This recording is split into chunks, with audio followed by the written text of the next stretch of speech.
الشيطان الرجيم بسم الله الرحمن الرحيم Bismillahirrahmanirrahim.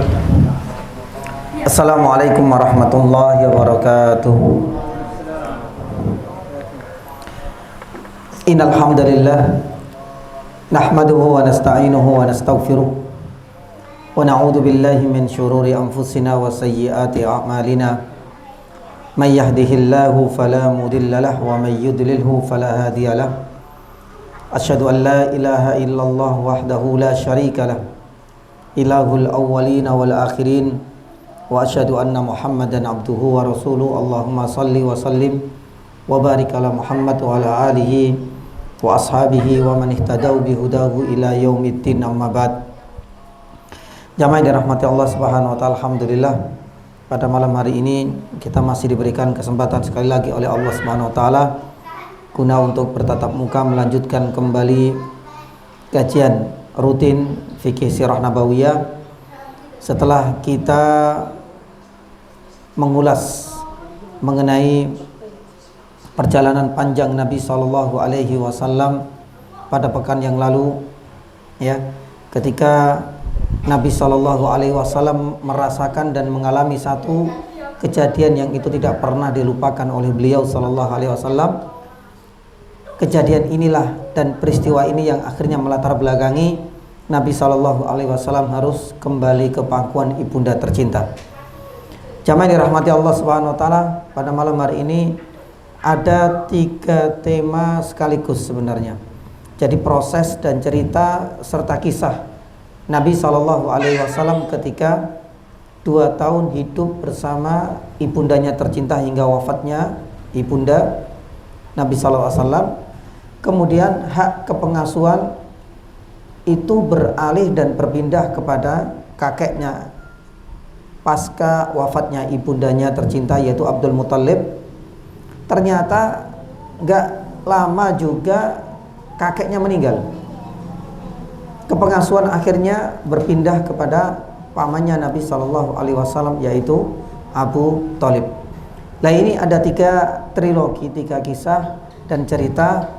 Pada malam hari ini insya Allah kita akan sampaikan singkat saja karena nanti bisa ambil pelajaran dan agar kita bisa memetik hikmah dari 3 kisah Nabi Shallallahu Alaihi Wasallam. Sebenarnya rentan waktunya cukup panjang, ya. Tapi dalam beberapa kitab-kitab sirah biasanya ini dipersingkat. Jamaah yang dirahmati Allah Subhanahu Wa Taala. Pada pekan yang lalu, kisah pembedahan dada Nabi Shallallahu Alaihi Wasallam ini menjadi awal bagi Halimah As-Sa'diyah yang akhirnya beliau mau tidak mau harus mengembalikan Nabi Shallallahu Alaihi Wasallam ke pangkuan ibundanya tercinta karena beliau sudah merasa khawatir, ada rasa ketakutan, apalagi dari kisah, apalagi dari bukti, apalagi dari saksi dan pengakuan saudara-saudara Nabi, ya, sepersusuan. Karena Halimah ini juga punya anak kandung, ya, ini mengembalakan kambing bersama Nabi Sallallahu Alaihi Wasallam. Jadi lengkap bahwasanya dari pengakuan, saksi, bahkan cerita sendiri dari Nabi Sallallahu Alaihi Wasallam, bahkan ada bukti bekas jahitan pada dada Nabi Sallallahu Alaihi Wasallam. Ini peristiwa di luar nalar dan logika kebanyakan manusia. Maka akhirnya Halimah tak berani untuk melanjutkan amanah untuk mengasuh dan merawat Nabi Sallallahu Alaihi Wasallam. Dan itu tepat di usia Nabi Sallallahu Alaihi Wasallam 4 tahun. Nah, disinilah jamaah yang dirahmati Allah Subhanahu Wa Taala. Kalaulah kita ingin merujuk kembali, ya, ini nanti kembali ke sini, ya, mulai dari wafatnya ibu Nabi sampai kemudian nanti kepengasuhan siapa, kakeknya Abdul Muthalib, sampai kemudian ke yakni Abu Thalib. Taib. Sebenarnya kalau kita rinci, ya nih jamaah dirahmati Allah Subhanahu Wa Taala, semenjak lahirnya Nabi Shallallahu Alaihi Wasallam ini sudah banyak orang-orang yang punya jasa kepada beliau Shallallahu Alaihi Wasallam. Ya, mulai dari yang pertama kita runtut yakni dulu, ya, kepada Aminah pasca lahir.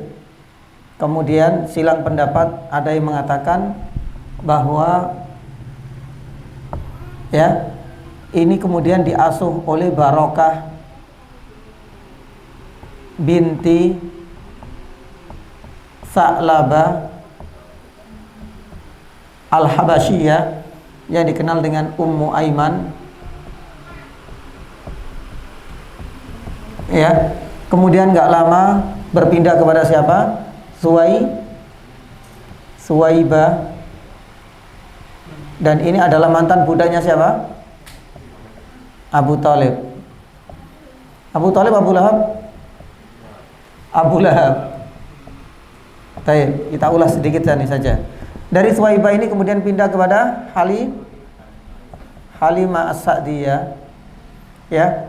Nah, disinilah kemudian putus ya kepengasuhan Halimah ini tepat Nabi SAW. Nabi berusia berapa? Berusia 4 tahun. 4 tahun. Nah, dari sini kemudian kembali lagi ke Aminah ini. Ya. Ini selama 2 tahun lamanya. Jadi Aminah ini merawat Nabi SAW 2 tahun. Hingga akhirnya ibundanya tercinta wafat dan Nabi SAW genap berusia berapa? 6 tahun. Ketika wafatnya ibunya Nabi SAW. Nah, di sini jamaah dirahmati Allah Subhanahu Wa Taala, ada cukup banyak dari kisah wafatnya ibunda Nabi SAW yang di sini. Banyak buku-buku sejarah menceritakan dan mengulas bahwasanya ada 2 alasan kenapa Nabi SAW tepat di usia 6 tahun ini itu diajak ke kota Madinah. Diajak oleh ibunya kemana? Ke Madinah. Kenapa ke Madinah? Ini ada 2 alasan ya nih jamaah. Alasan yang pertama kata para ulama ya, itu adalah untuk ziarah apa? Ziarah yakni kubur ayahnya. Kita tahu ya, ayahnya Nabi SAW itu meninggal di saat Nabi SAW masih dalam kandungan.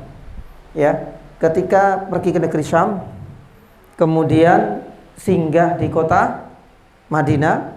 Dan disinilah kemudian Allah Subhanahu Wa Taala menakdirkan ayahnya meninggal dan dimakamkan di sana.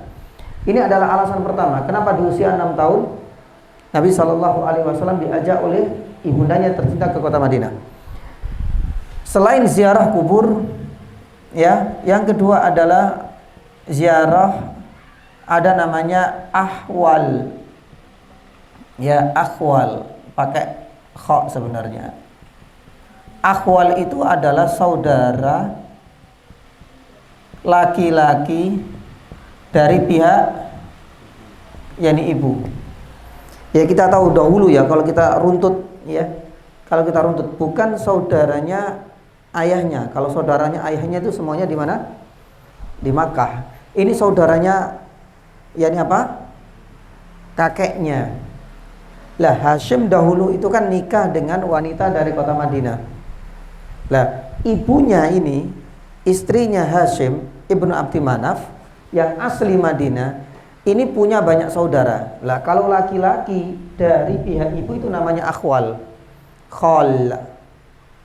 Kalau saudara laki-laki dari pihak bapak itu namanya ammi. Makanya karena kan ada yang pakai istilah ami. Ami itu adalah saudara laki-laki dari pihak ayah. Cuma kalau di Indonesia nggak ada bedanya, dipukul rata. Paman bisa dari bapak, bisa dari ibu. Bibi berarti yang perempuan, bisa dari bapak atau ibu. Tapi kalau di dalam nasab orang-orang Arab hingga saat ini itu dibedakan. Nah, ini adalah 2 tujuan. Akhirnya Nabi SAW ya pergi kota Madinah. Ini bertiga. Ya, Aminah sendiri itu ditemani Nabi SAW, dan yang terlihat siapa? Barokah. Siapa Barokah? Kalau kita mengingatkan Barokah yang ini, ya, beliau ini sebenarnya adalah, ya, mantan budaknya, budak warisan, yakni ayah Nabi SAW. Mereka bertiga ini jemaah pergi ke kota Madinah, ya, untuk dua tujuan yang mulia ini. Aminah ditemani oleh Nabi SAW plus yakni Barokah, dan ini adalah budak warisan dari ayahnya. Dahulu ayahnya punya budak, ketika meninggal itu menjadi warisan, dan Barokah serta Ummu Aiman inilah yang akhirnya menemani ibundanya yakni tercinta. Lah, jamaah dirahmati Allah Subhanahu wa taala, akhirnya Nabi SAW mereka bertiga ini mau balik ke kota apa? yakni Mekkah. Tapi ternyata di tengah jalan inilah, ya, Aminah ini sakit. Aminah sakit. Tepat di kota yang namanya Abha atau ada yang Abwa, ya. Lah Abwa ini kalau kita lihat itu ada, ya, jaraknya ke Mekah, ke kota Mekah ini sekitar 235 km. Sedangkan kalau ditarik ke kota Madinah ini sekitar 25 km. Nah, disinilah jamaah yang dirahmati Allah, nanti ada beberapa faedah yang bisa kita petik. Di kota ini akhirnya Aminah setelah sakit meninggal dan dimakamkan di kota Abwa. Jarak ke kota Mekah itu lebih jauh, 235 km. Adapun kota Madinah sebenarnya lebih dekat, 25.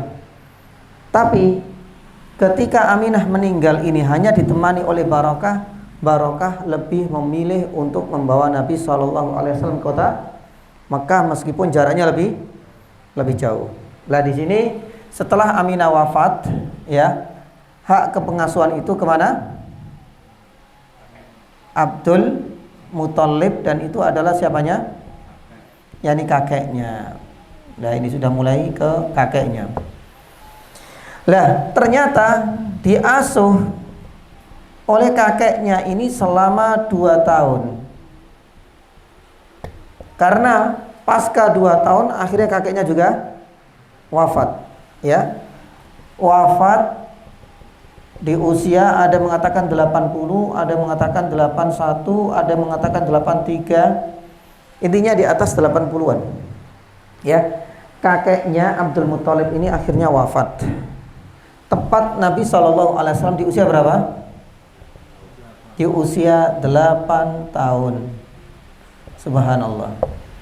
Ya, perjalanan cukup panjang Nabi SAW ini, ya. Aminah pasca lahir dibantu oleh Qabilah. Qabilah itu artinya apa? Bidannya, dan itu adalah salah satunya menjadi perawat dan pengasuh awal, dan beliau adalah mantan budak. Kemudian Suwaibah pindah ke Halimah, tepat 4 tahun pindah ke Aminah. Setelah 2 tahun, tepat 6 tahun meninggal ibunya tercinta. Hak kepengasuhan pindah ke Abdul Muthalib kakeknya, itu pun hanya berlangsung 2 tahun. Tepat, ya, di usia 8 tahun kakeknya meninggal. Jamaah yang dirahmati Allah Subhanahu wa taala. Lah disinilah kemudian Nabi SAW termasuk cucu yang paling dicintai oleh kakeknya. Jadi Nabi SAW, ya, selama 2 tahun dalam kepengasuhan kakeknya ini menjadi cucu yang paling dicintai. Karena 2 alasan. Alasan yang pertama, kata para ulama, ya, karena ini adalah cucu dari putra yang paling dicintai. Masya Allah. Imbasnya itu dari mana? Dari ayahnya. Pernah kita ulas ya di dahulu bagaimana ayahnya, ya, Nabi Shallallahu Alaihi Wasallam, yaitu Abdullah, ini adalah putra yang paling disayangi dan paling dicintai oleh Abdul Muthalib. Bahkan dalam sebuah kisah, dan ini kisahnya sahih, ya, karena sudah lama nggak punya anak laki-laki. Kalau seandainya nanti lahir, pasti saya akan sembelih. Ya, qadarullah, ternyata yang muncul itu adalah Abdullah. Nggak tega, akhirnya beliau berusaha untuk mencari celah, sampai kemudian diundi. Alhamdulillah, ya, karena rasa syukurnya, karena putranya Abdullah, ayahnya Rasulullah ini nggak jadi disembelih, akhirnya digantikan dengan beberapa puluh onta sebagai ganti dari menyembelih putranya sendiri. Lah, jamaah yang dirahmati Allah, para ulama mengatakan bahwasanya kenapa sih kecintaan Abdul Muthalib ini lebih besar kepada Rasulullah, cucunya, melebihi cinta dan sayangnya beliau kepada cucu-cucu yang lain? Karena Nabi SAW menjadi cucu dari putra beliau yang paling dia sayangi, yaitu Abdullah. Ya, makanya di dalam sebuah riwayat, Abdul Muthalib ini punya singgasana, kursi khusus. Ya, mungkin kalau kita di desa, di kampung itu biasanya kalau ada pondok-pondok ya tradisional, kalau sudah tempatnya kiai nggak boleh disentuh, nggak boleh ada yang menduduki. Ini pun yang sama. Karena Abdul Muthalib bukan hanya kakek bagi Nabi SAW, tapi beliau adalah pemimpin bangsa Arab ketika itu. Jadi beliau termasuk orang yang sangat dihormati di kalangan bangsa Quraisy. Punya singgasana. Nggak ada satupun di antara putra-putra beliau yang masih hidup itu ya pernah menduduki tempat itu. Bahkan cucunya pun nggak boleh dipersilakan, diizinkan untuk duduk di situ. Ternyata Nabi SAW selama 2 tahun di dalam sebuah kisah ini pernah kedapatan naik di tempat itu. Maka bersegeralah paman-paman beliau itu melarang, menghardik, jangan, itu adalah tempatnya kakekmu. Tapi qadarullah, ketika itu diketahui oleh kakeknya sendiri, Abdul Muthalib, ketika mendapati Nabi SAW duduk di singgasananya, duduk di kursinya, akhirnya kemudian Abdul Muthalib mengatakan, biarkan, karena saya memprediksi dia akan menjadi orang besar. Dan memang benar, kelak dia menjadi Nabi akhir zaman, menjadi utusan, ya, menjadi pemimpin bukan hanya untuk bangsa Arab, rahmatan lil alamin, subhanallah. Dan itu adalah salah satu prediksi dari kakeknya sendiri yang akhirnya ya Nabi SAW diberikan keistimewaan lebih dibandingkan cucu-cucu yang lain. Alasan yang kedua, kenapa Nabi SAW itu mendapatkan kecintaan lebih daripada yang lain? Karena Abdul Muthalib ini merasa iba dan kasihan. Kenapa beliau lebih iba dan kasihan kepada Nabi daripada kepada cucu-cucu yang lain? Karena Nabi SAW yatim. Lah, ini nanti kita jadikan menjadi salah satu faedah yang bisa kita petik insyaallah taala. Karena keyatimannya ini, kakeknya merasakan bahwasanya Muhammad ini berbeda dengan yang lain. Semenjak kecil beliau belum pernah mendapatkan belayan kasih sayang dari seorang ayah. Berbeda dengan cucu-cucu yang lain, subhanallah. Karena mereka masih mendapatkan perawatan, mendapatkan pengawasan, controlling dari kedua orang tuanya. Kalau Rasulullah SAW semenjak lahir sudah tidak berayah. Bahkan di usia 6 tahun, subhanallah, 6 tahun kelas berapa, Pak? Baru mau TK. Mau TK apa mau SD? TK mau SD, subhanallah. Itu sudah full. Ya, genap pula ibunya meninggal. Karena tingginya rasa iba dan kasihan Abdul Muthalib inilah kemudian Nabi SAW itu mendapatkan perlakuan lebih spesial dibandingkan cucu-cucu yang lain. Taib. Jamaah dirahmati Allah Subhanahu wa taala, enggak lama Abdul Muthalib meninggal. Lah, di sini hak kepengasuhan itu sampai kepada siapa? Pamannya lah di sini. Abu Thalib. Subhanallah, ya. Ya, ini mudah-mudahan agak sedikit membuka proses bagaimana hak kepengasuhan Nabi SAW, mulai dari Aminah, Barokah, Thulaibah, Halimah, kemudian kembali lagi ke Aminah, baru kemudian berpindah kepada Abdul Muthalib, dan kemudian berpindah kepada Abu Thalib, dan itu adalah yakni pamannya. Jamaah yang dirahmati Allah Subhanahu wa taala. Kita tahu paman Nabi sallallahu alaihi wasallam itu tidak hanya Abu Thalib. Pernah kita sampaikan yakni dahulu ya. Ada siapa saja? Pamannya Nabi yang menjadi saudara sepersusuan siapa? Hamzah, itu juga termasuk. Kemudian ada yakni Abu Lahab, itu juga termasuk yakni paman. Tapi pertanyaannya, kenapa Abu Thalib yang mendapatkan amanah untuk menjadi pengasuh Nabi pasca wafatnya Abdul Muthalib, yaitu kakeknya? Apa alasannya? Ya, para ulama sejarah menyebutkan ada dua alasan ini jamaah. Alasan yang pertama,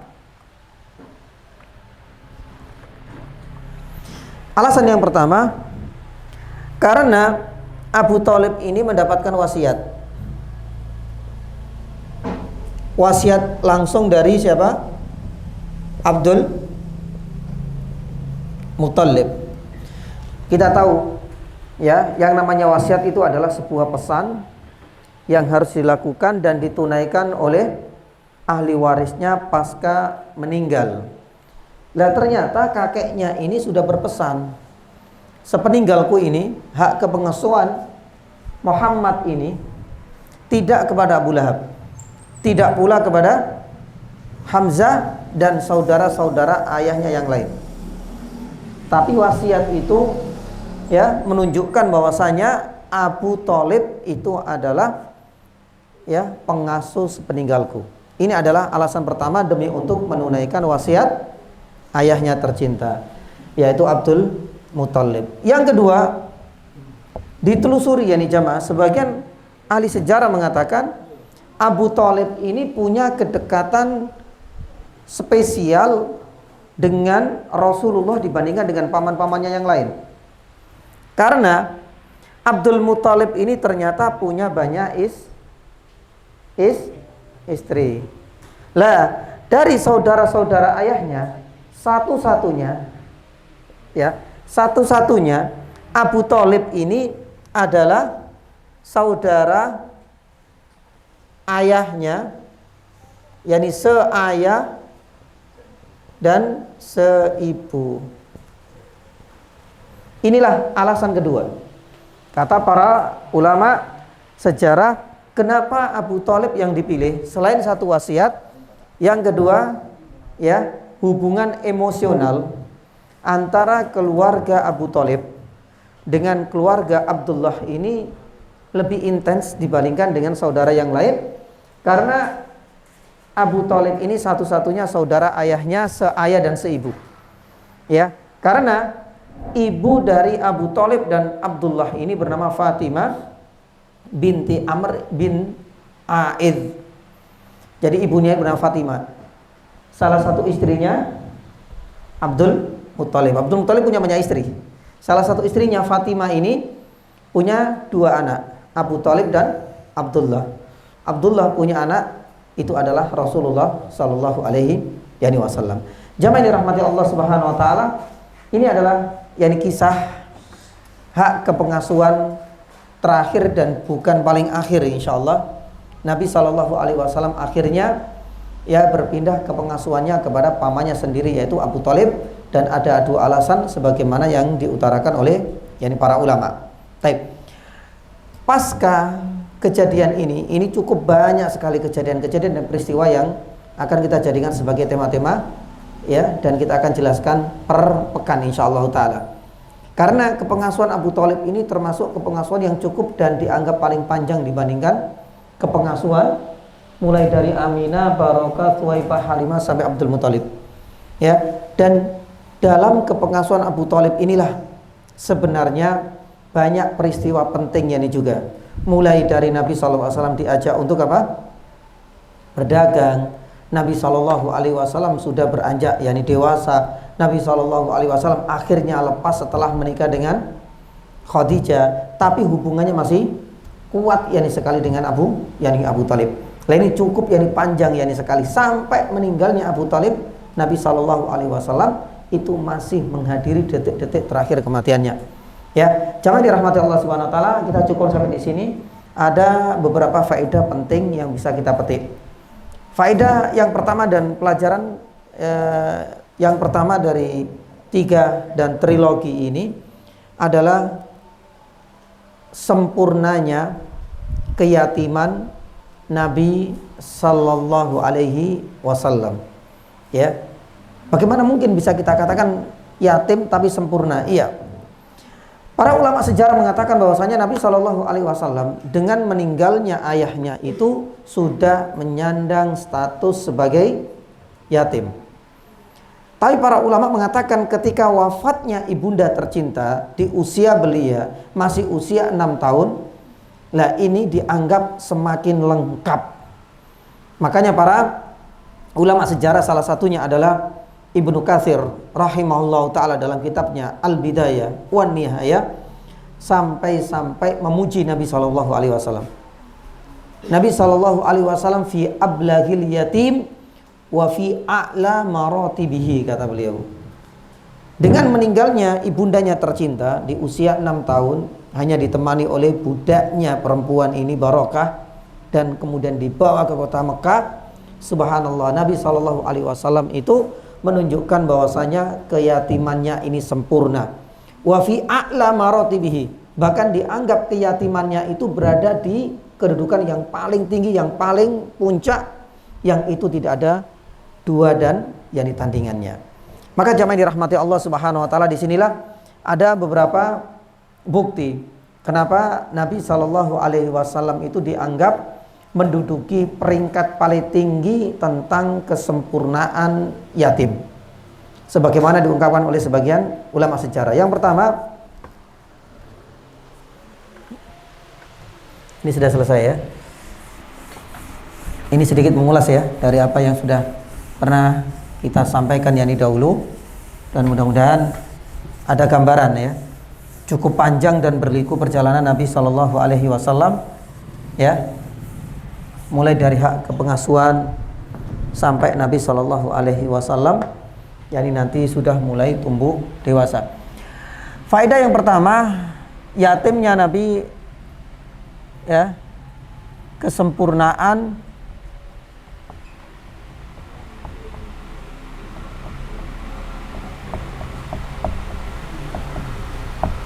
yatimnya Nabi Shallallahu Alaihi Wasallam. Ya, ada beberapa bukti ya nih jamaah.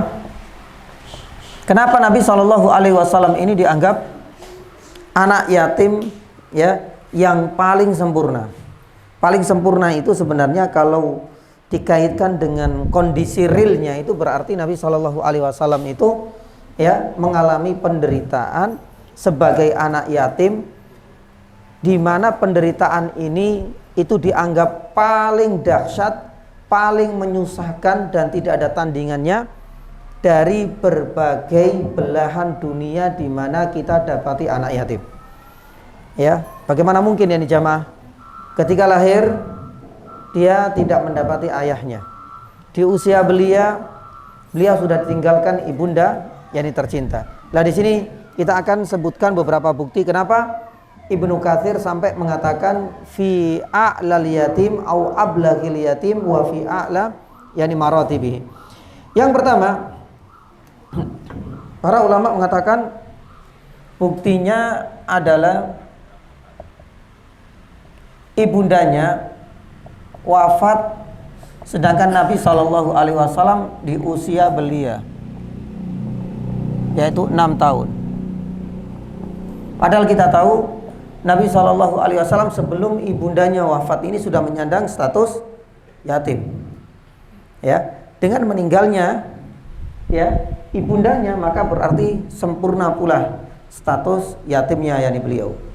Yang kedua, jamaah dirahmati Allah Subhanahu wa taala, ibundanya ketika meninggal itu di kota yang asing bagi beliau. Ya, ketika wafatnya ibunya Nabi sallallahu alaihi wasallam itu berada di kota asing. Dan kota ini jauh ya, dan bukan yakni daerah asal. Ini juga menjadi catatan penting bagi para sejarawan. Bayangkan ya nih jamaah, kalau seandainya kita dapati anak yatim sebelum lahir ayahnya sudah meninggal di usia 6 tahun, kemudian ibundanya tercinta, insya Allah kita dapati seperti ini, kisah seperti ini. Seandainya kita berkhayal, kita berimajinasi, insya Allah ada. Tapi ada nggak bukti yang kedua? Ya, ketika meninggalnya ibundanya tercinta, dia berada di kota, di daerah asing. Ya, karena Abuha itu bukan daerahnya beliau. Coba kita lihat ini jamaah. Tadi kita sampaikan berapa jaraknya tadi? Ya, kota ini asing, bukan daerah asal, dan dianggap daerah yang jauh dari kota asal.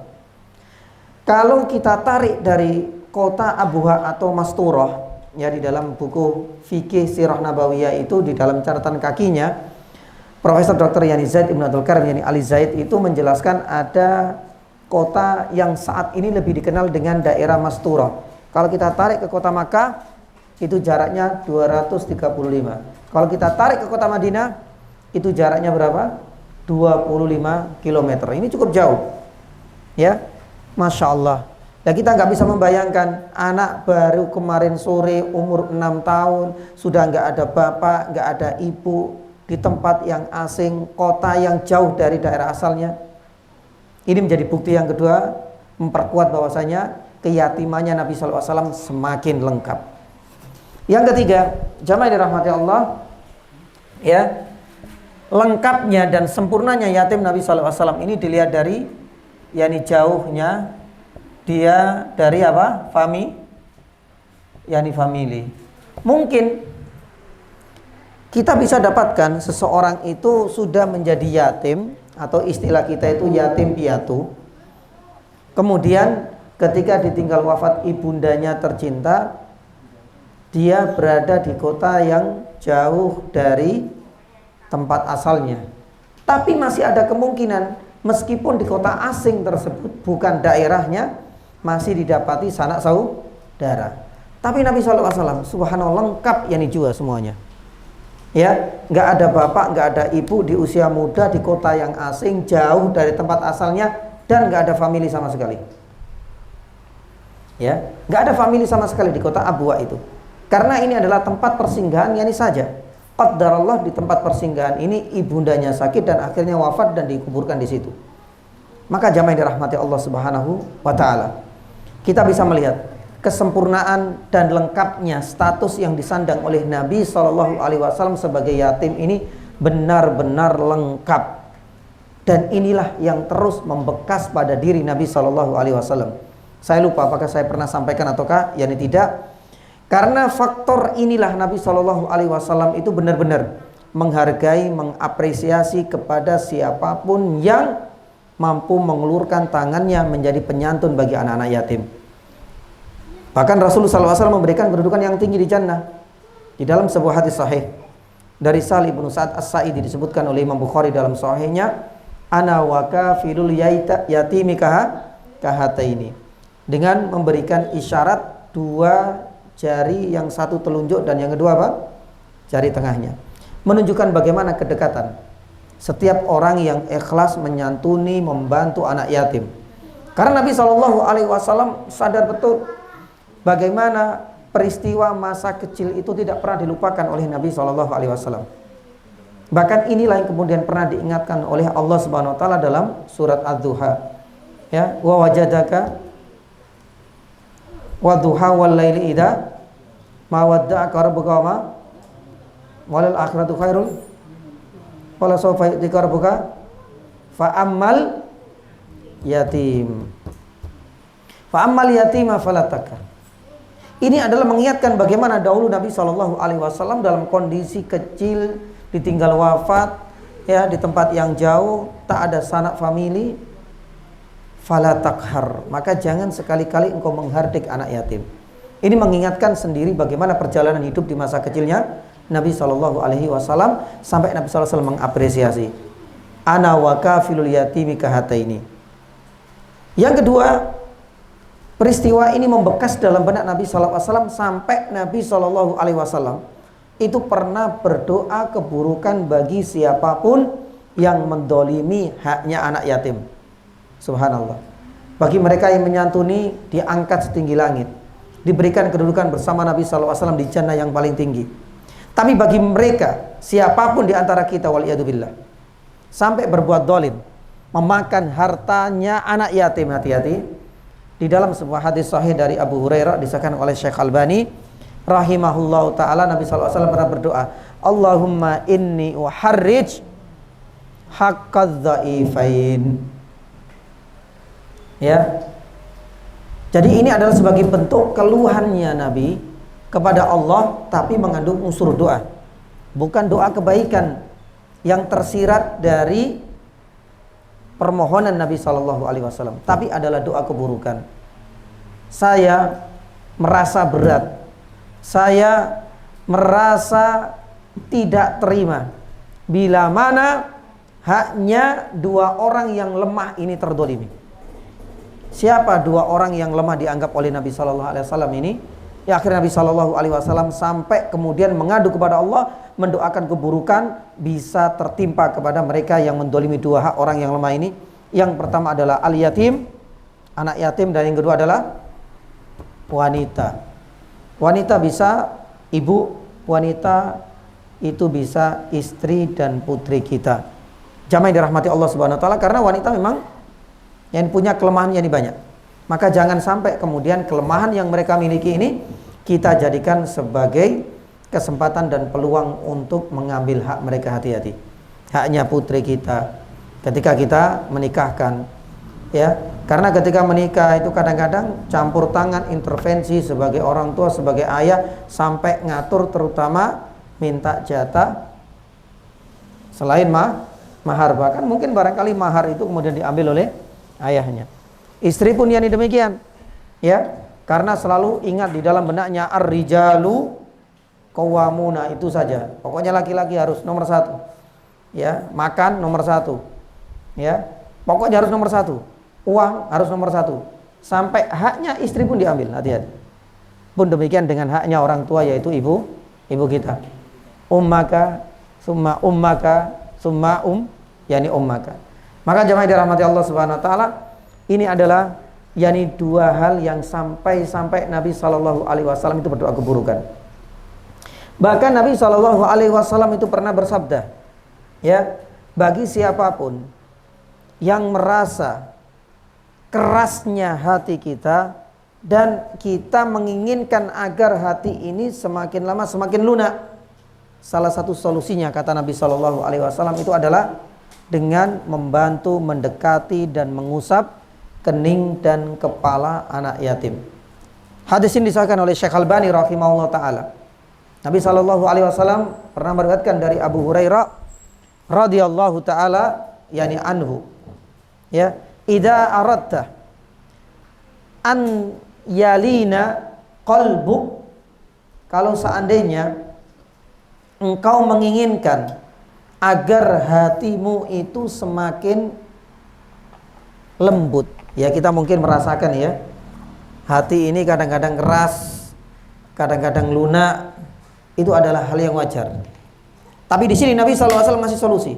Kalau seandainya engkau merasakan hatimu itu keras, yang pertama, fa'at imil miskin, berilah makan kepada orang miskin. Ini yang pertama, ya. Karena biasanya kalau kita memberikan apa yang kita miliki, mau berbagi dengan sesama, insya Allah akan menumbuhkan empati kita kepada mereka, asalkan tetap menjaga keikhlasan, bukan karena faktor cari muka atau aji mumpung. Masa pilkada itu seringkali orang-orang miskin, ya, anak-anak yatim itu selalu jadi korban mereka ini. Maka jamaah yang dirahmati Allah Subhanahu wa taala, hati-hati dengan ini semua, ya. Maka Nabi sallallahu alaihi wasallam kemudian melanjutkan, yang pertama, berilah makanan dan salurkan bantuanmu kepada orang miskin. Dan yang kedua, antamsah ra'sal yatim, usaplah kepala anak yatim, karena mereka yang namanya yatim itu nggak pernah mendapatkan ya belayan tangan lembut seorang ayah, karena sudah lama ya. Apalagi Nabi Shallallahu Alaihi Wasallam lahir sudah tidak tahu ya siapa bapaknya ya, dan seperti apa ayahnya. Yang dapat informasi ketika sudah mulai beranjak dewasa meskipun masih kecil, itu hanya tahu kuburannya ketika dibawa oleh ibunya untuk berziarah ke kota Madinah. Maka jemaah dirahmati Allah Subhanahu wa taala, inilah di antara 3 hal penting kenapa peristiwa ini selalu membekas dalam Nabi Sallallahu Alaihi Wasallam, karena beliau tetap menyandang sebagai ya anak yatim yang paling sempurna, paling lengkap. Karena itu Nabi Sallallahu Alaihi Wasallam mengapresiasi kepada umatnya ini, bagi siapapun di antara kita yang menjadi penyandang dana, memberikan bantuan dan lain sebagainya kepada yatim, akan mendapat kedudukan yang tinggi.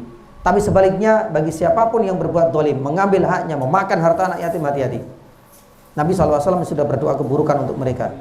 Dan bagi kita yang merasakan kerasnya hati, marilah kita dekati mereka, kita bantu yakni mereka semua. Jamaah yang dirahmati Allah Subhanahu wa taala, ini adalah yang pertama. Adapun yang kedua, faedah yang bisa kita petik yakni dari kisah ini yakni adalah semakin orang bertakwa, maka orang itu semakin banyak apa? Yani ujian. Ini pernah kita sampaikan yani juga dahulu. Kenapa Nabi Shallallahu Alaihi Wasallam itu banyak ujiannya? Itu karena Nabi Shallallahu Alaihi Wasallam ini adalah orang yang bertakwa. Makanya ketika di dalam sebuah riwayat Nabi Shallallahu Alaihi Wasallam, ana atqakum, saya adalah orang yang paling soleh, saya adalah orang yang paling bertakwa. Maka ketika kita merasakan keimanan kita ini naik terus, alhamdulillah Ustaz, sholat ya saya evaluasi selama sepekan gak pernah telat. Puasa sunnah alhamdulillah lancar, sholat malam gak ada rintangan. Maka berarti kita bisa memprediksi iman kita naik terus. Tapi ingat ya nih jamaah, ya kaidah ini adalah kaidah yang sudah menjadi sunatullah. Semakin orang itu beriman, semakin orang itu meningkat ketakwaannya, ingat ujiannya itu akan selalu meningkat pula dan akan bertubi-tubi menghadang kita. Ya, makanya di dalam surat Al-Ankabut ayat yang pertama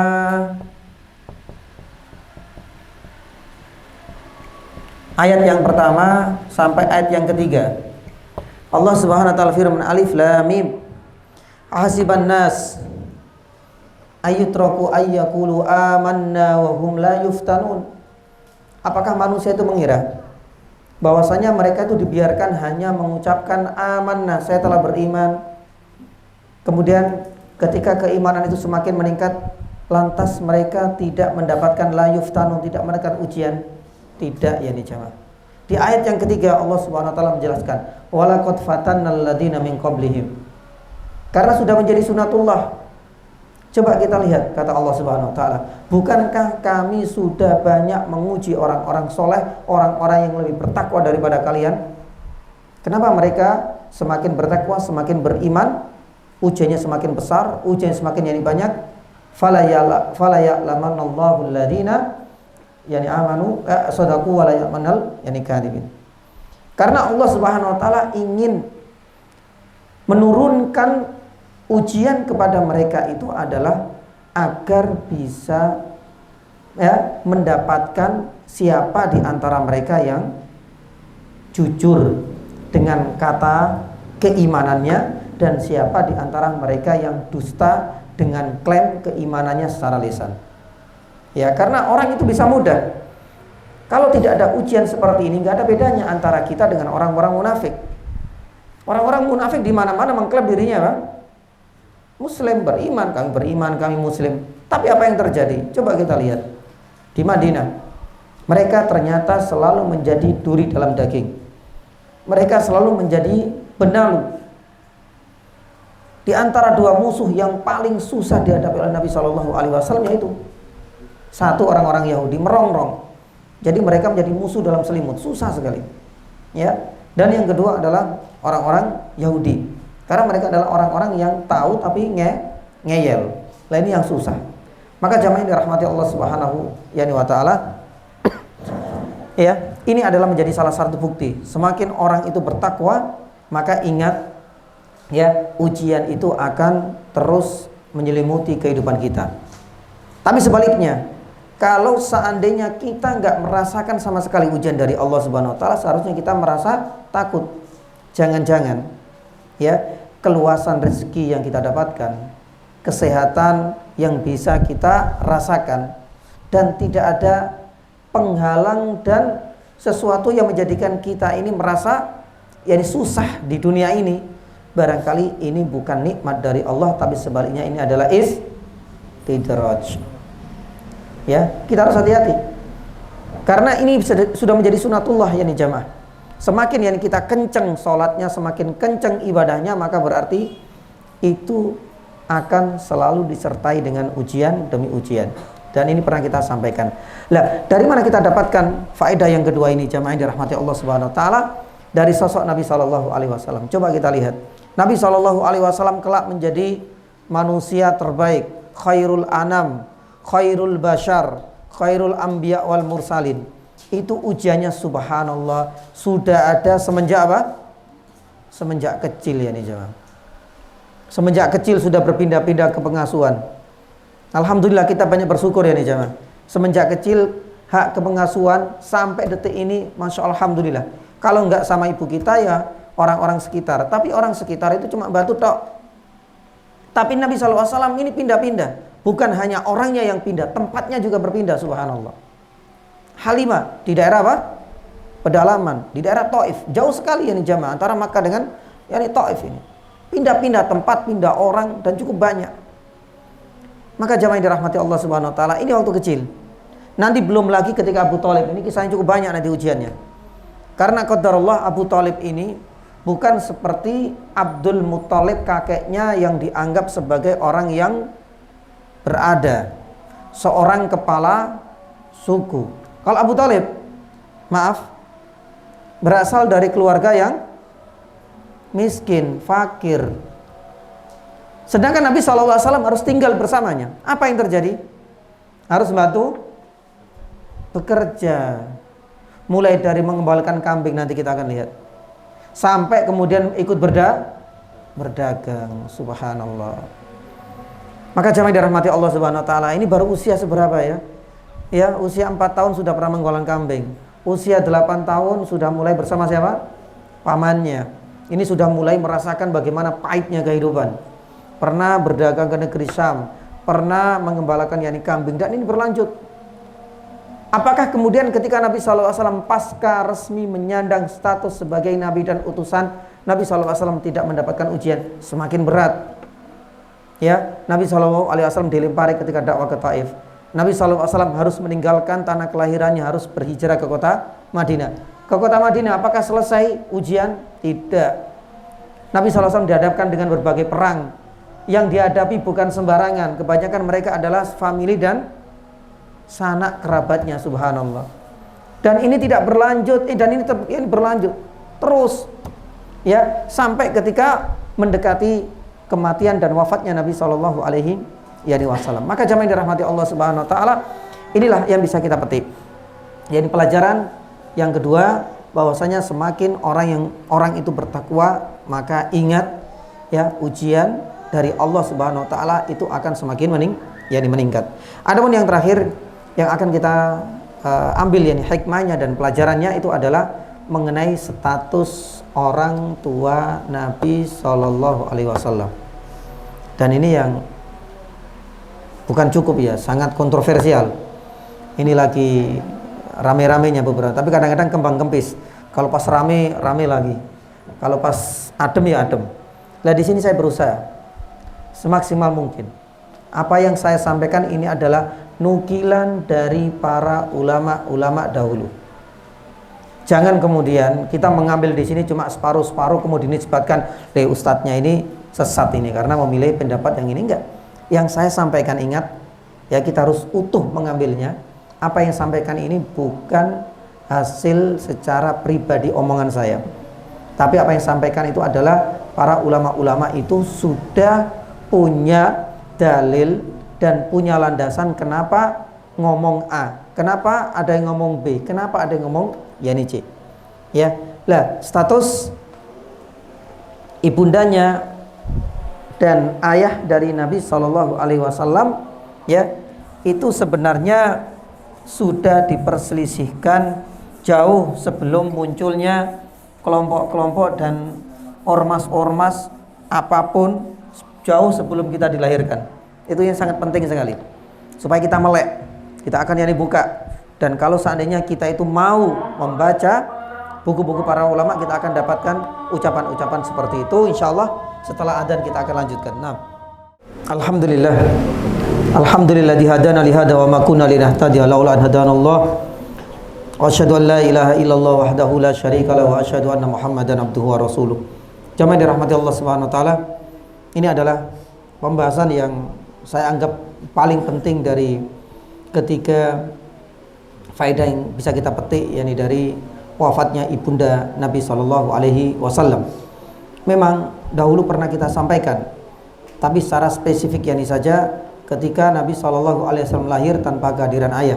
Tapi waktu itu saya berjanji, insya Allah status ayahnya itu nanti kita akan bahas sekaligus ketika membahas wafatnya ibunda yang tercinta.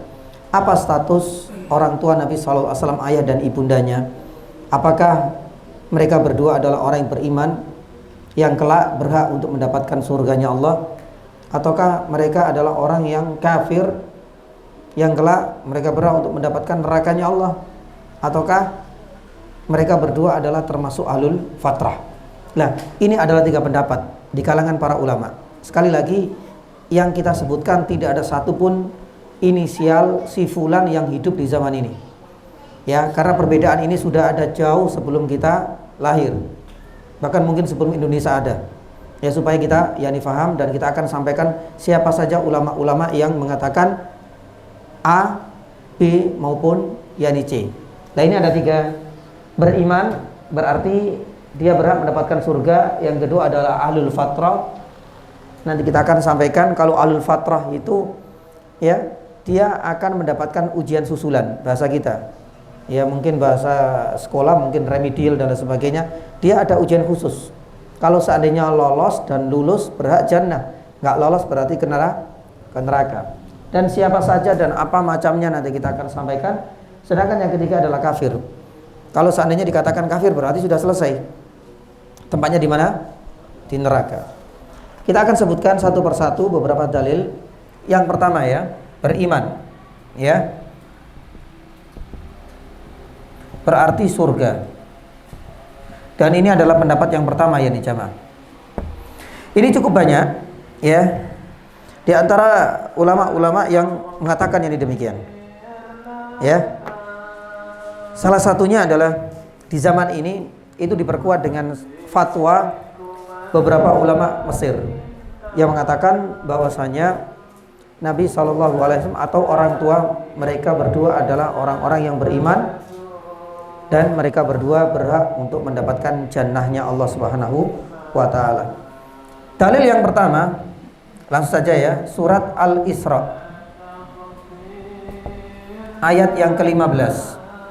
Allah Subhanahu wa taala firman, "Wa ma kunna mu'adzibina hatta nab'atsa rasula." Artinya apa? Allah Subhanahu wa taala menegaskan di dalam ayat ini, kami, kata Allah, tak akan menghukum, mengadab siapapun di antara hambaku, ya, sampai kami utus para nabi dan yakni anbiya. Nah, sedangkan orang tua Nabi Shallallahu Alaihi Wasallam ketika itu posisinya belum diutus satupun para nabi, karena Nabi Isa jauh sudah diangkat ke langit. Sedangkan putranya sendiri Nabi Shallallahu Alaihi Wasallam itu belum resmi diutus oleh Allah Subhanahu wa taala. Dengan kata lain, ya, kita tidak boleh menurut pendapat pertama kemudian langsung memvonis bahwasanya mereka berdua adalah orang kafir. Tidak boleh.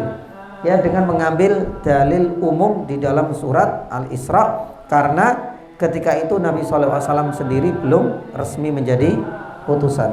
Yang kedua, di dalam surat Asy-Syu'ara ayat 219. Coba kalau saya salah ya monggo diluruskan. Allah Subhanahu wa taala berfirman di dalam surat Asy-Syu'ara ayat 219. Ya, wa taqallubaka fis sajidin. Engkau itu akan berbolak-balik, dibolak-balikan bersama orang-orang yang sujud. Abdullah ibnu Abbas, sepupunya Nabi SAW, ketika mengomentari ayat ini beliau mengatakan apa? Jadi ini menceritakan dahulu Nabi SAW itu bersama orang-orang yang sujud di antara kakek dan nenek moyangnya. Berarti sujud kepada Allah Subhanahu wa taala menunjukkan, jadi kalau kita runtut ke atas, Nabi SAW berarti masuk juga kedua orang tuanya masuk juga siapa? Yani pamannya, dan masuk juga itu kakeknya. Jadi ayahnya kemudian kakeknya yani juga. Karena ayat ini menjadi pujian bagi kakek buyutnya Nabi SAW, include masuk di situ adalah kedua orang tuanya. Nah, kalau seandainya Allah Subhanahu wa taala memuji kakek buyutnya, masuk juga kedua orang tuanya, bahkan disebut di antara orang-orang yang sujud, apakah kemudian kita berani mengatakan kedua orang tua Nabi SAW kafir kemudian berhak mendapatkan neraka?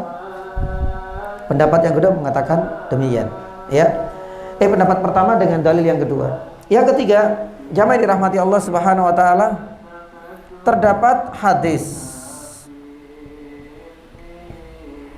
ya, bahkan beberapa ulama, salah satunya adalah tadi kita sampaikan tadi ya, ada komunitas ulama Mesir itu mengatakan hadis ini sampai derajat hasan, ya minimal bisa dijadikan sebagai landasan. Hadisnya apa? Jadi kedua orang tua Nabi SAW, ya riwayat lain, itu dihidupkan kembali oleh Allah, baru kemudian agar mereka apa? Beriman dan mengimani Nabi. Dan ini adalah kekhususan bagi kedua orang tua Nabi dalam sebuah riwayat yang statusnya sebagian ulama masa kini mengatakan derajatnya hasan. Jadi ada sebuah riwayat di mana kedua orang tua Nabi SAW sekalipun sudah meninggal, itu kemudian dihidupkan lagi oleh Allah Subhanahu wa taala ketika Nabi SAW resmi menjadi utusan, agar mereka berdua mengimani Nabi SAW, dan ini sebagai bukti bahwasanya keduanya dianggap telah beriman dan berhak mendapatkan surga. Ini dalil yang ketiga. Dalil yang keempat, ya, bukankah ada sebuah riwayat ketika ada seorang laki-laki yang datang kepada Nabi SAW, Nabi SAW mengatakan, inna abi wa abaka finnar. Ada sebuah hadis di mana Nabi SAW mengatakan, ayahku dan ayahmu di mana? Di neraka. Taib. Bukankah ada hadis ini yang menerangkan bahwasanya Nabi SAW mengatakan sendiri, ayahku dan ayahmu di neraka. Tapi karena ya pendapat pertama masih bersikukuh bahwasanya kedua orang tuanya Nabi SAW itu beriman, mengatakan hadis ini yakni lemah. Jadi melemahkan yakni hadis ini, di sisi lain menguatkan hadis kedua orang tuanya dihidupkan kembali. Ditambah dengan pemahaman dari tafsir surat Asy-Syu'ara ayat 219 plus surat Al-Isra, kaidah umum, dan ini sering dipakai oleh orang-orang ahli akidah dan orang-orang usul fikih di surat Al-Isra ayat 15. Yang kedua, sampai di sini ada gambaran ya. Ya. Baik, kita belum selesai, tapi jangan berhenti di sini. Enggak usah teruskan Ustaz. Di sini sudah cukup ini. Saya semakin yakin kok Ustaz. Ini saya nggak mau, ini saya minta semuanya mengambil ini secara utuh ya. Adapun setelahnya, yang pertama kita harus bijak untuk mengambil mana pendapat yang benar, dan yang kedua nggak usah dikaitkan ini dengan apapun di zaman ini. Oh ini ustadznya ini, ustadznya ini. Semuanya ini berasal dari mana? Ulama-ulama zaman dahulu seperti ini. Yang kedua, ada yang mengatakan ahlul fatrah. Berarti mereka akan diuji ya nih jamaah. Ya. Jadi ahlul fatrah ini adalah, apa sih pengertian ahlul fatrah ini? Adalah orang-orang yang hidup di masa kekosongan wahyu atau nabi. Ya. Karena di situ nggak ada nabi. Nabi Isa sudah diangkat jauh.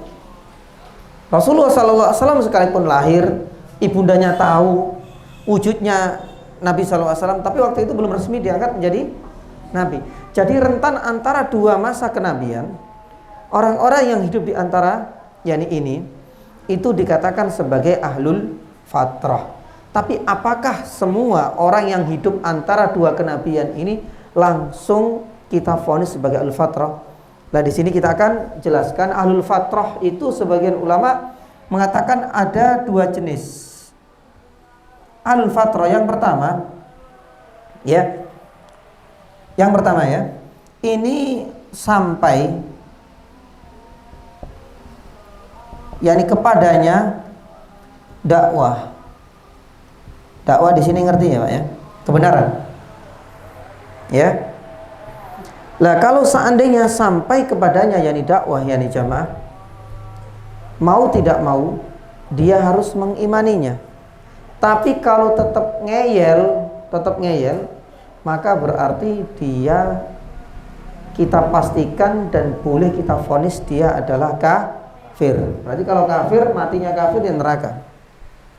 Ya. Itu makna ahlul fatrah. Meskipun hidup di antara dua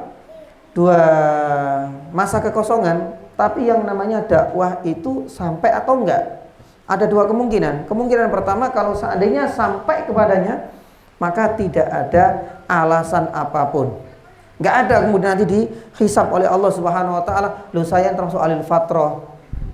Dari mana ahlul fatrah? Sampai enggak kepadamu yakni dakwah? Ya sampai, tapi kan saya enggak ada nabi ketika itu, enggak bisa berhujah seperti itu. Sampai di sini paham? Ya. Nah, kalau seandainya sampai kepada yang kepadanya dakwah, maka berarti wajib beriman.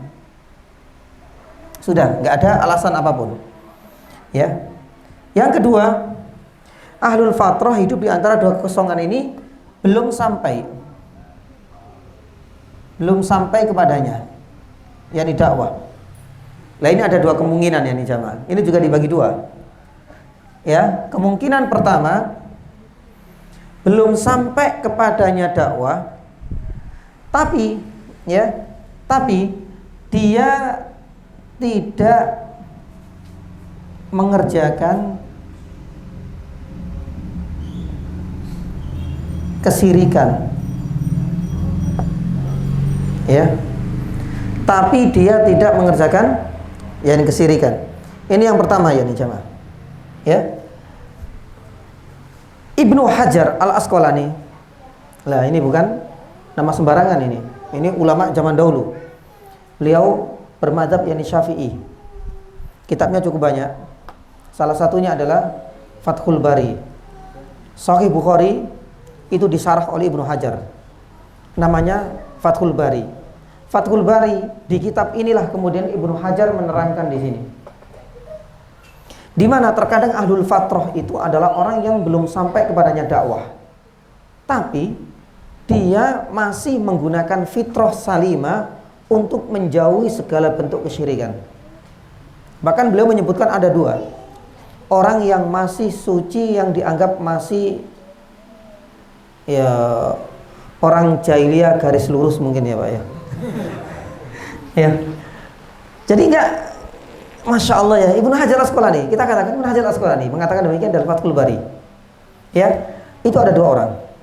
Yang pertama, ya, Qais, ada yang mengatakan Al-Qis, Qais ibnu Sa'idah semenjak hidup ya di masa-masa jahiliyah nggak pernah beliau itu kemudian berbuat kesyirikan.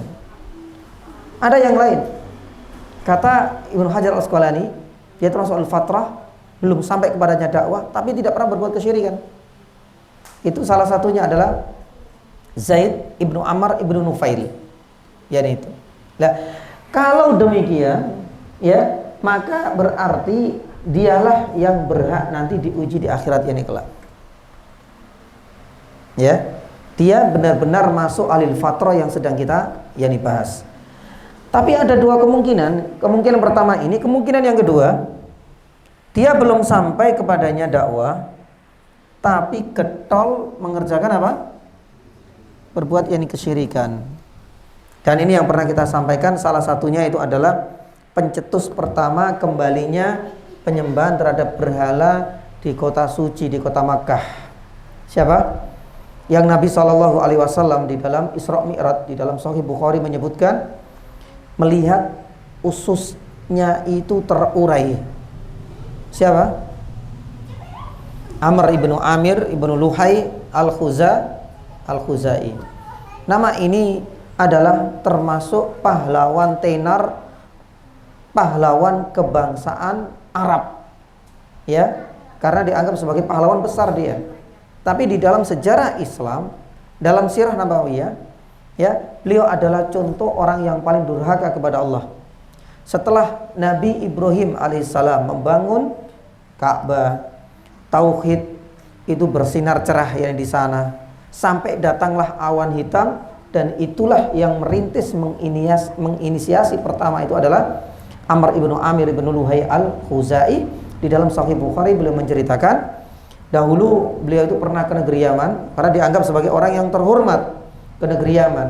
Ternyata di negeri Yaman ya sambil berdagang biasa kan. Makanya di dalam surat Al-Quraisy kebanyakan para penduduk Mekah itu profesinya apa? Dagang.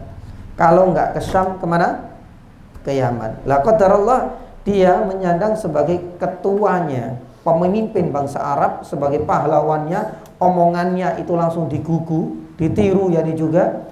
Qadarullah dia sedang berdagang, berbisnis ke kota Yaman, dan di negeri inilah dia dapati ternyata ada sebagian yang menyembah berhala. Kayaknya ini bagusin.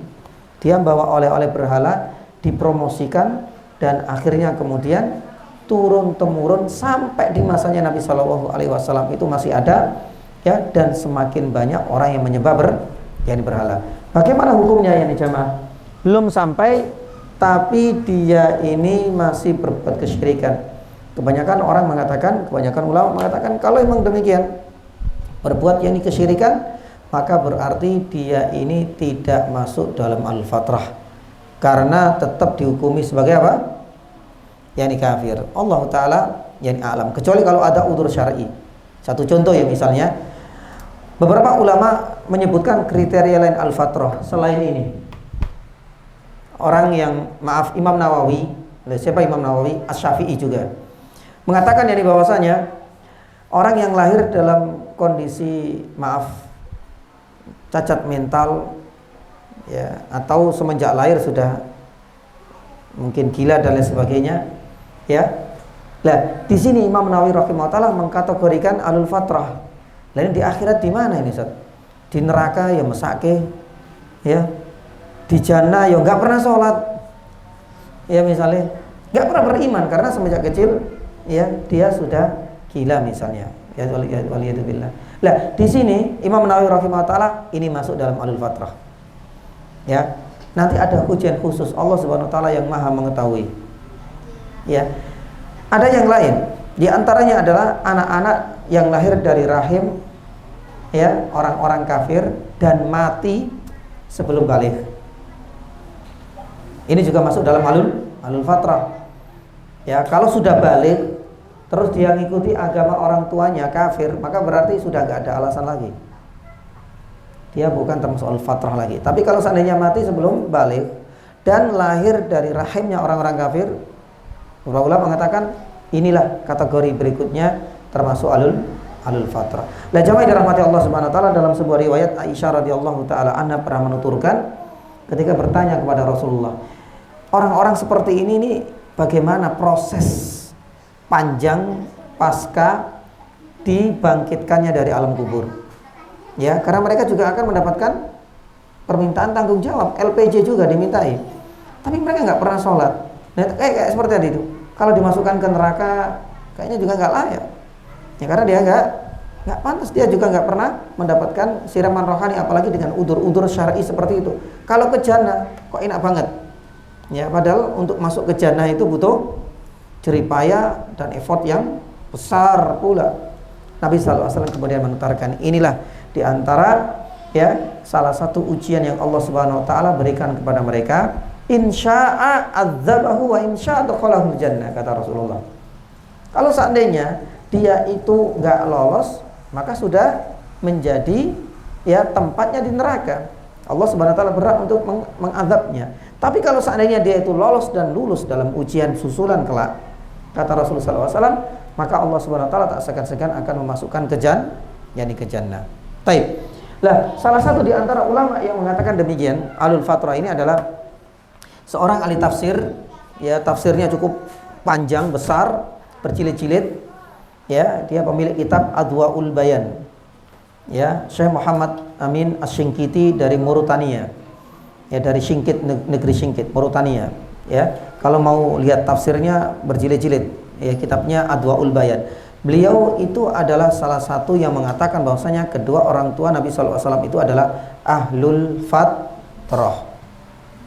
Ya, jadi bukan saya mengatakan, sekali lagi semuanya ada ulama-ulama dan dalilnya. Apa dalilnya ya di jamaah? Baik, di sini ya. Saya minta waktunya, mudah-mudahan bisa kita selesaikan supaya bisa dapatkan secara utuh. Ini dalilnya ada dua. Ya, pendapat yang kedua ini dalilnya ada dua. Dalil yang pertama, jamaah yang dirahmati Allah Subhanahu Wa Taala, ya, Ahlul Fatrah itu adalah surat Al-Isra, sama. Masya Allah ya. Kok bisa ya? Satu dalil tapi bisa multi tafsir, itu hal yang mudah dan wajar ya bagi kalangan para ulama. Baik, apa dalilnya di sini? Kata Syekh Muhammad Amin Asy-Syinkiti mengatakan, bukankah di dalam surat Al-Isra adalah bukti Allah Subhanahu Wa Taala itu nggak berhak mengadab langsung sampai diutus seorang utusan. Maka berarti posisinya ini ada di tengah-tengah. Tidak boleh kita katakan kita vonis dia beriman, tidak boleh kita langsung kemudian kita klaim dia adalah penghuni neraka. Terus di mana posisinya? Ya karena dia itu belum sampai kepadanya dakwah kedua orang tuanya, maka ya tempat yang paling selamat itu adalah di tengah-tengah ini, yaitu alil fatrah. Kemudian yang kedua, ya dalilnya beliau, jamaah dirahmati Allah Subhanahu wa Ta'ala, ya dalil inilah hadis ayahku dan ayahmu di neraka. Tayyib. Beliau mengatakan dalilnya sahih. Loh, berarti kalau sahih orang tuanya di mana? Tapi kenapa ini dijadikan dalil oleh Syekh Muhammad Asy-Syinkiti? Tapi bukan untuk memperkuat kedua orang tua Nabi SAW neraka, tapi malah Ahlul Fatrah. Nah kita lihat penafsiran yang beliau, ayahku, ya itu kan ya. Kata beliau itu tidak serta-merta menunjukkan ayah kandung, tapi ayah di sini itu adalah paman.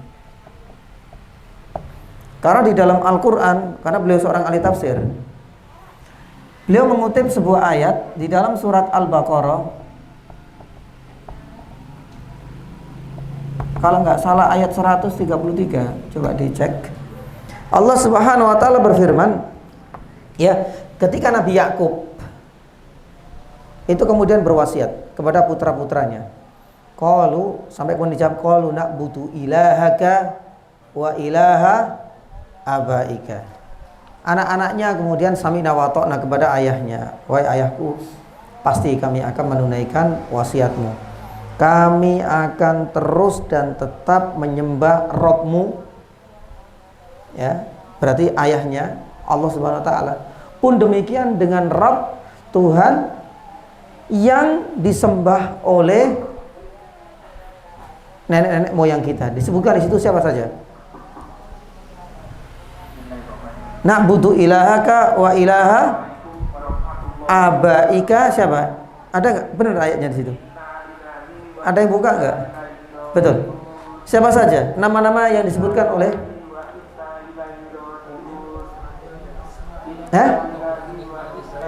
Ibrahim? Tayyib. Lah kita ulas di sini. Yang berwasiat Nabi Yakub menyebutkan 3 nama. Ibrahim. Yang kedua Ismail. Yang ketiga Ishak. Tapi semuanya dianggap sebagai bapak di sini. Ab, bukan aneh ya. Pakai kata-kata abaika, abun. Coba hubungan Yakub dengan Ibrahim apa?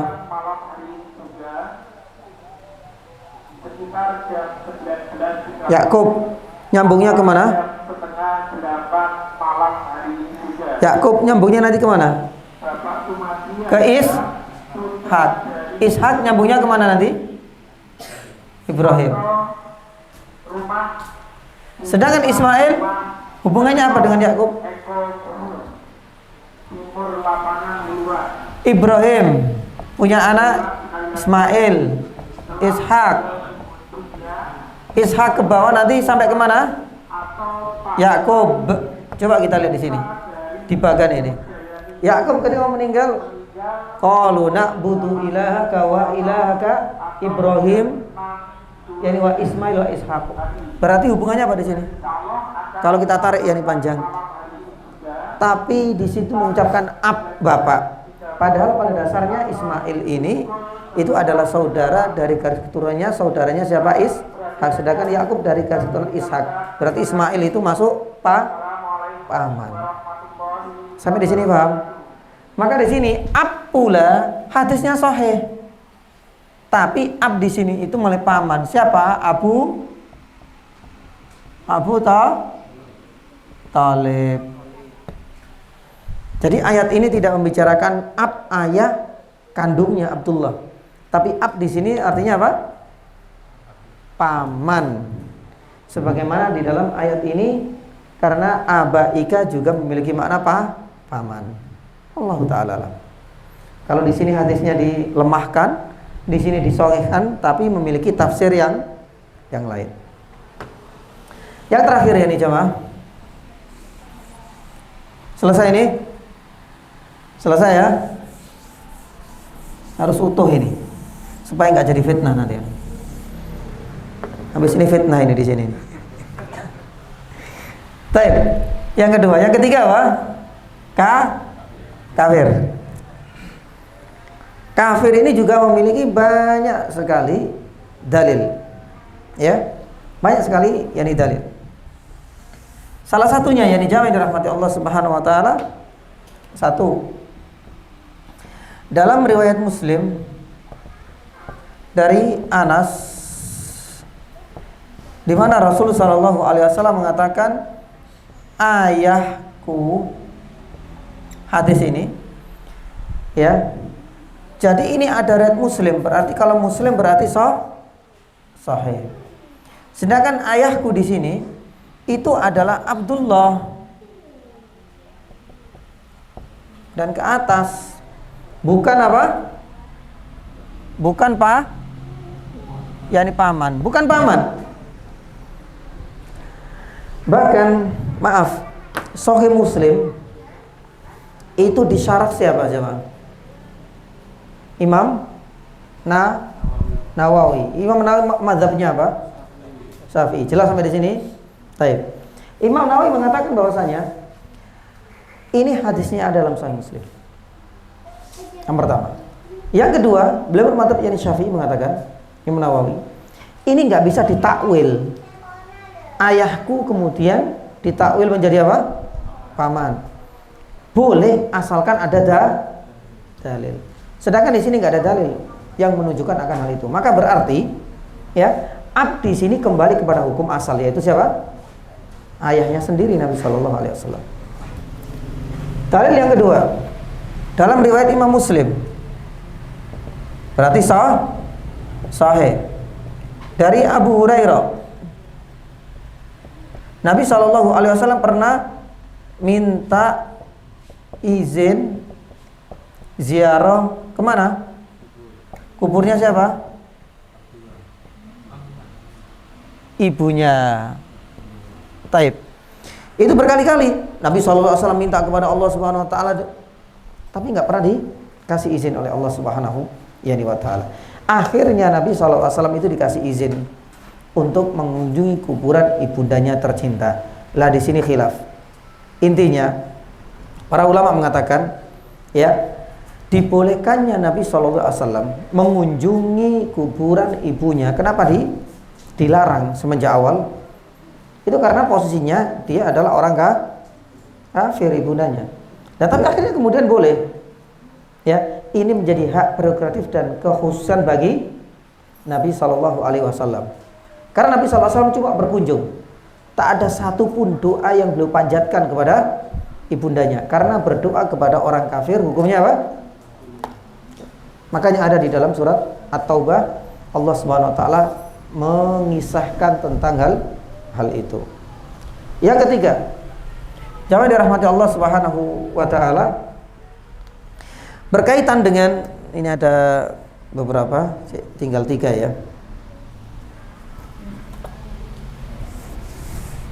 Ini sudah ya, mudah-mudahan sudah lah. Nanti bisa dilihat lagi di channelnya. Pengakuan ulama penting ini.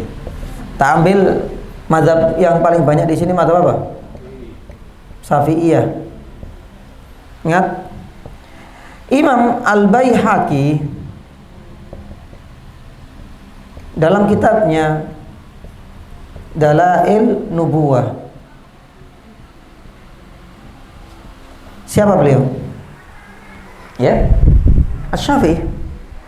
Pengakuan dari ulama Syafi'i bahwasanya kedua orang tua Nabi Shallallahu Alaihi Wasallam adalah penyembah apa? Berhala. Ingat, siapa yang ngomong? Bukan saya. Dalam kitabnya Dalail Nubuwah, ya, Ibnu Katsir pun demikian mengatakan bahwasanya pengakuan dari ulama Syafi'iyah. Kenapa saya mengambil Syafi'iyah? Karena kebanyakan kita Syafi'iyah. Kalau kita ambil dari pendapat-pendapat mazhab yang lain, banyak. Ibnu Katsir pun demikian mengatakan bahwasanya kedua orang tua Nabi SAW itu adalah penyembah berhala. Selesai. 2 saja. Masih ada sekali lagi. Yang keempat, yang dijamaah yang dirahmati Allah Subhanahu Wa Taala, sebelum yang terakhir, para ulama menyebutkan bahwasanya, ya, berkaitan dengan ahlul fatrah. Pendapatnya siapa tadi? Pendapat nomor berapa? Nomor 2. Ini dianggap hoax oleh Imam Nawawi. Nawawi ini siapa? Mazhabnya apa? Yang Syafi'i. Imam Nawawi mengatakan di dalam syarah Sahih Muslim, ya, bahwasanya nggak ada yang namanya kedua orang tua itu ahlul fatrah. Apa yang beliau sampaikan? Karena dakwah itu telah sampai kepadanya. Tadi ahlul fatrah kan ada kemungkinan dia itu nggak sampai kepadanya dakwah. Kata Imam dibantah itu. Nggak mungkin, bagaimana nggak sampai kepada kedua orang tuanya? Bukankah di sana itu ada yang namanya millah apa? Ibrahim. Karena sudah ada millah, yakni Ibrahim, ya. Jadi adanya penyembahan ini adalah sesuatu yang baru, dan ini dianggap menyelisihi Mila Ibrahim. Dan masih banyak orang-orang yang masih lurus, garis lurus cukup banyak. Sebagaimana tadi Ibnu Hajar Asqalani menyebutkannya. Dan ini dibantah sendiri oleh Imam Nawawi. Ingin membantah pendapat yang kedua, nggak ada yang namanya ahlul fatrah. Yang kelima, ini berkaitan dengan dalil tadi bahwasanya ada sebuah riwayat kedua orang tua Nabi SAW dihidupkan. Masih ingat tadi ya? Ya. Nah di sini dibantah oleh pendapat yang ketiga ini bahwasanya hadis ini hoax, ini palsu. Siapa yang mengatakan? Bisa dilihat di dalam kitab Ibnul Jauzi dalam kitabnya Al-Mawdu'at. Al-Mawdu'at itu adalah kumpulan hadis-hadis palsu. Berarti selesai. Sudah cukup ini. Dari tiga pendapat ini saya secara pribadi nggak tahu jenengan, terserah. Saya secara pribadi lebih condong dengan pendapat yang ketiga ya nih jamaah. Wah ini sudah indikasi ini. Jamaah dirahmati Allah Subhanahu Wa Taala ya. Imam Al-Baihaqi Syafi'i, Imam An-Nawawi Asy-Syafi'i, Imam Ibnu Katsir Asy-Syafi'i ya, dan lain sebagaimana kita sampaikan berkisar dengan dalil-dalil yang insya Allah lebih mendekati kebenaran ya, saya mengikuti mereka. Dan ini bukan omongan saya pribadi, saya hanya menukil. Dan yang paling penting, khilaf, perdebatan panjang ini ya bukan muncul kemarin sore. Ini sejak dahulu yani kala, jauh sebelum kita dilahirkan ya. Dan pendapat yang ketiga ini cukup kuat karena bisa membantah beberapa pendapat-pendapat yang lain, baik pendapat pertama maupun pendapat yang kedua. Mudah-mudahan para jamaah bisa mencerna dan meringkas ini secara utuh ya, 3 poin yang sebagaimana saya sampaikan yang terakhir yang tadi. Allahu taala a'lam bishawab. Kalau ada pertanyaan monggo dipersilakan. Ngapunten. Baik. Nggih, jazakallahu khair atas pertanyaannya. Nanti bisa dilihat di dalam tafsir surat At-Taubah ayat 84, Pak. Allah Subhanahu wa taala berfirman, ini mengisahkan kepada orang-orang munafik dan ini adalah nifak akbar. Kalau nifak akbar ini berarti sudah keluar dari Islam. Kalau kita lihat ke tafsir, ya paling gampang ya mungkin tafsir Ibnu Katsir karena di situ ada ceritanya. Di dalam ayat 84 surat At-Taubah Allah Subhanahu wa taala firman, "Wala tusalli ala ahadim minhum mata abadan wala takum ala qabri." Ya. Jangan sekali-kali wala tusalli. Jangan sekali-kali engkau mensolati mereka, atau solat di sini mengandung makna yang kedua yaitu berdoa. Karena solat secara bahasa mengandung makna apa? Doa. Mendoakan mudah-mudahan amalnya diterima dan lain sebagainya, mendoakan mudah-mudahan dia dirahmati almarhum ya, mendoakan ya agar dia damai di surga, nggak tahu surganya siapa. Lah jamaah dirahmati Allah Subhanahu wa taala, dalil ini menjadi penegasan karena ada sebuah kisah di sini, ada sebab nuzulnya. Nabi SAW dahulu itu ketika diminta oleh Abdullah ibnu Ubay ibnu Salul, karena ayahnya meninggal dan tahu ayahnya ini gembong munafik. Munafiknya nifak akbar, berarti sudah dianggap apakah? Yani kafir. Tapi ayahnya, putranya ini meminta kepada Nabi SAW. Bahkan dalam sebuah riwayat ya jamaah, ya Nabi SAW, bayangkan ini, Nabi SAW itu karena nggak punya kafan,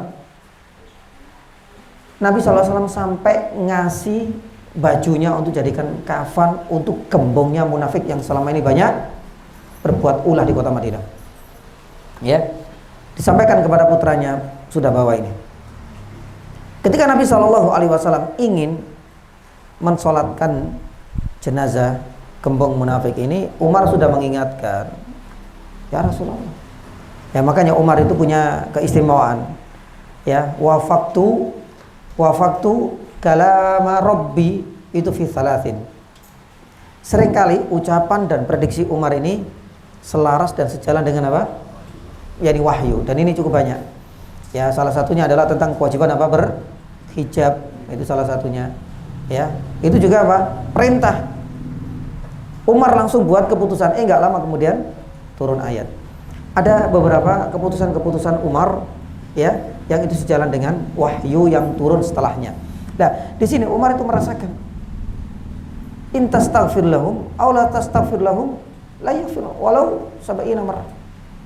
Ya Rasulullah, ya, di ayat yang ke-80. 80 ini adalah ada kisahnya Umar ini.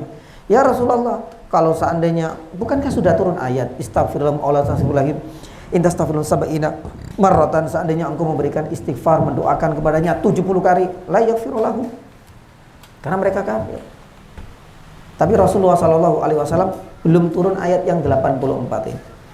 Ketika mensolatkan baru kemudian nggak lama turunlah ayat ini, wala tusalli ala ahadin, jangan engkau doakan, lebih-lebih engkau solatkan, dan jangan pula wala takum ala qabri, surat At-Taubah ayat 84 ini, dan jangan engkau, ya, mengunjungi kuburannya. Makanya di sini jamaah dirahmati Allah, keinginan Nabi SAW untuk mengunjungi kuburan ibundanya tercinta ini karena memang menjadi larangan. Tapi Nabi SAW ketika dibolehkan ini menjadi hak prerogatif dan khusus bagi Nabi SAW, yani saja. Maka jamaah yang dirahmati Allah Subhanahu wa taala, ya, mudah-mudahan kita bisa memahami, karena ini berkaitan yani dengan wala dan barok, yani kapan kita loyal dan kapan kita yani lepas, karena ini berkaitan dengan yani akidah yani pula. Kecuali dalam salah satu kondisi, sebagaimana kita bisa belajar dari kondisinya Abu Thalib. Abu Thalib ini ayah siapa? Ali bin Abi Thalib. Ya, ketika itu, ya, Abu Thalib ini nggak ada yang ngurus. Ali radhiyallahu taala anhu akhirnya lapor kepada Nabi sallallahu alaihi wasallam. Karena nggak ada yang ngurus, sebagai bentuk apa? Bukan sebagai bentuk penghormatan karena kekufurannya, tapi yang namanya jenazah, kata Allah Subhanahu wa taala dalam surat Al-Isra, walaqad karramna bani Adam. Yang namanya bani Adam ini dimuliakan oleh Allah Subhanahu wa taala. Nggak boleh kemudian ada mayat berkelimpangan. Kita tahu itu orang kafir, udah biarkan sampai membusuk di situ, enggak. Ketika dapat laporan dari Ali bin Abi Thalib, Rasulullah SAW mengatakan, urus itu segera dimakamkan. Jangan dibiarkan seperti itu. Dalam kondisi darurat seperti ini, ya sama. Juga petugas-petugas, maaf, mungkin di rumah sakit, COVID dan sebagainya, dalam kondisi darurat, nggak mungkin kemudian saya pilih-pilih. Nggak. Ini kafir, budak, singkirkan. Saya hanya, ya, padahal hampir semua penggali kuburan, orang yang bekerja dalam ini semuanya adalah muslim. Ya, kalau tidak, ini akan jadi madharat yang lebih besar. Ya, jadi kalau seandainya mati sudah dalam kondisi mati kafir, maka ada larangan banyak. Satu, tidak boleh mensolatkan, tidak boleh mendoakan kebaikan, dan al-asal wala takum ala qabri. Berbeda kalau kondisinya masih sakit atau mungkin dalam kondisi sakaratul maut, maka hal ini masih diperbolehkan. Sebagaimana Nabi SAW pernah mendatangi Abu Thalib, pamannya, sakaratul maut. Bukankah dia itu, ya, mati dalam kondisi kafir? Iya, tapi kan Nabi SAW di sana itu sebelum wafat disampaikan, ya wahai pamanku, qul la ilaha illallah kalimatan uhajju bi indallah. Masih ada kesempatan untuk berdakwah. Pun demikian dengan salah satu, ya, putra dari tetangganya seorang Yahudi yang sakaratul maut. Ya, Nabi SAW mengunjunginya. Akhirnya tetap yang berdoa, qul la ilaha illallah. Akhirnya, ya, si bapaknya ini merasa apa? Merasa canggung, merasa malu yani juga. Selama ini Nabi SAW yang selalu dihina, dicaci, ternyata dia menjadi satu-satunya yang mengunjungi putranya di saat dia sakaratul maut. Berarti menunjukkan ada apa? Kemuliaan pada perangnya dan akhlak Nabi SAW. Si putranya bingung, ini ngikuti Rasulullah ataukah ngikuti agama nenek moyangnya Yahudi. Akhirnya kemudian bapaknya, ya, karena sudah merasa tahu ini bahwasanya Nabi Muhammad ini gak sembarangan, Ya bunayya ati Abul Qasim. Dan titik terakhir, wahai anakku, sudah manuto sama Rasulullah. Akhirnya mengucapkan la ilaha illallah. Saking gembiranya. Di dalam Sahih Muslim di sini disebutkan, saking gembiranya Nabi sallallahu alaihi wasallam sampai memuji Allah Subhanahu wa taala. Alhamdulillahilladzi anjahullahu bi minan nar. Segala puji bagi Allah Subhanahu wa taala yang telah menyelamatkan anak ini dari api neraka melalui saya. Ini banyak pelajaran, ya. Satu, sebagai bentuk pujian kepada Allah, dan yang kedua harus ada wasilah. Jangan kemudian kalau enggak karena aku nerokoi, enggak boleh. Ya. Itu Nabi SAW tidak mengatakan demikian, tapi untuk memuji Allah, tapi melalui yakni saya. Dan ini ada pelajaran akidah yang amat penting. Allah taala alam, jadi harus dibedakan antara mati dalam kondisi kafir ataukah masih yakni sakit, ya. Karena itu punya hak, kita punya hak untuk tetap yakni mengunjungi, apalagi itu adalah teman karib atau mungkin barangkali dia adalah tangga kita. Kalau masih sakit yakni punya hak sebagai undang-undang. Tapi kalau sudah meninggal ya sudah selesai. Ya, Allah taala a'lam bissawab. Nanti bisa dilihat dalam tafsir surat At-Taubah ayat 84, ya. Mudah-mudahan nanti bisa ditemukan salah satu dari tafsir yang mengenai itu. Allah taala a'lam bissawab.